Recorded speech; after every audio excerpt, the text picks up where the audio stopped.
থাকে, প্ৰকৃতিৰ মাজত থাকে, য'ত চৰাই চিৰিকটি থাকে, গছ গছনি থাকে, জীৱ জন্তু থাকে, যত জীৱ তত শিৱ, সেইটো কথা আমি জানো।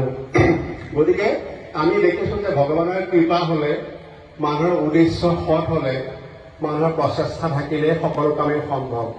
বৰপুখুৰী গাঁৱৰ এনেকুৱা এখন পিছপৰা গাঁৱত এনেকুৱা এখন ডাঙৰ সত্ৰ হ'ল যে আমি ভাবিলে আচৰিত হওঁ। তোমালোকে হয়তো দেখিবলৈ পাবা, আমি দেখিবলৈ নাপাব পাৰো, কণ দেখিবলৈ পাব। এটা সময়ত এই সত্ৰৰ ব্যক্তি ভৰালী নামঘৰ, টিলিঙা মন্দিৰ বা অন্যান্য যিবোৰ সত্ৰ আছে মাজুলীৰ, সেই সত্ৰৰ দৰে হ'বগৈ। জাতৰি সোঁত বব এটা সময়ত, পৰ্যটকসকলৰ দৃষ্টি আকৰ্ষণ হ'ব, জাতৰি শুশ্ৰূষা কৰি মানুহে তত নাপাব, আৰু গাঁৱৰ অধিকাংশ মানুহে এই সত্ৰখনক কেন্দ্ৰ কৰি চলিব পাৰিব। গতিকে এইটো এটা আমাৰ কাৰণে খুব শুভ আৰম্ভণি, আৰু তোমালোক হ'ল আমাৰ সপোন। আমি যিবিলাক কাম কৰিছো, দাদাবিলাক দেখিছা ইমান দিন ধৰি লাগি আছে, ইমান নিষ্ঠাৰে। বিপুল ছাৰ আছে, পদ্মেশ্বৰ ছাৰ আছে, তেওঁলোকে কিমান দিন লাগি আছে, থিয়েটাৰ কৰিছে, ভাওনা কৰিছে। কিয় কৰিছে এয়া?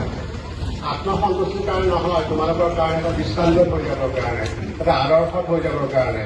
তোমালোকে সেই আদৰ্শৰে অনুপ্ৰাণিত হবা, আৰু তেখেতসকলে কৰা যি শ্ৰম, সেই শ্ৰমৰ ফল তোমালোকে ভোগ কৰিবা।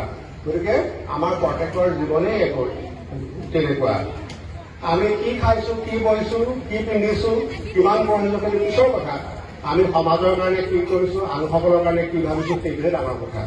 আজি যে পুৰস্কাৰটো দিয়া হ'ব, এখন খুব বেছি কিতাপ দিয়া হ'ব আৰু মানপত্ৰ দিয়া হ'ব, কিন্তু নহয়। ইয়াতকৈ ডাঙৰ বস্তু হ'ল ৰাইজৰ আশীৰ্বাদ। তোমালোকে ৰাইজৰ শুভেচ্ছা আৰু ভগৱানৰ আশীৰ্বাদ পাবা তোমালোকে, যাতে ভৱিষ্যতে তোমালোকে এই সমাজখনৰ গুৰি ধৰিব পাৰা। গতিকে তোমালোকে ভীমৰ ভাৰখন নমাৰ আগতে ভীমৰ বলখিনি আয়ত্ব কৰিব পাৰিব লাগিব। গতিকে তোমালোকে সেই বলখিনি আয়ত্ব কৰিবৰ কাৰণে এতিয়া ভালকে শিক্ষা ল'ব লাগিব, বিভিন্ন কম্পিটিশ্যনত ভাগ ল'ব লাগিব আগলৈ।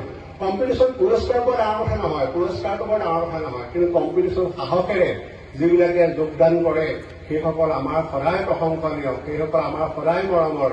গতিকে তোমালোকে ভৱিষ্যতে যিকোনো ধৰণৰ সাহিত্য সংস্কৃতিৰ কম্পিটিশ্যন হলে তোমালোকে ভাগ ল'বা, আৰু তোমালোকে কি পোৱা কি নোপোৱা পিছৰ কথা।